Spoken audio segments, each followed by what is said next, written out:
ખેડાના Kapadvanj sessions court વર્ષ 2023માં ડ્રગ્સની હેરાફેરીમાં ઝડપાયેલા 2 શખ્સોને 14 વર્ષની સખત કેદની સજા ફટકારી। ગુજરાત રાજ્ય એમએસસી જેવા માદક પદાર્થના કેસમાં પ્રથમ મહત્વપૂર્ણ ચુકાદો આવ્યો છે।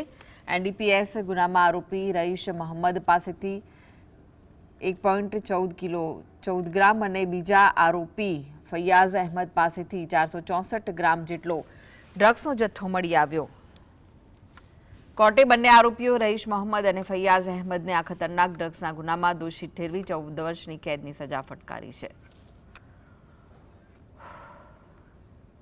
બંને આરોપીઓ રઈશ મહંમદ અને ફૈયાઝ અહેમદને સેશન જજ શ્રી કેએસ પટેલ સાહેબે 14 વર્ષની સજા અને બંનેને 1 લાખ રૂપિયા વળતરનો હુકમ કર્યો છે।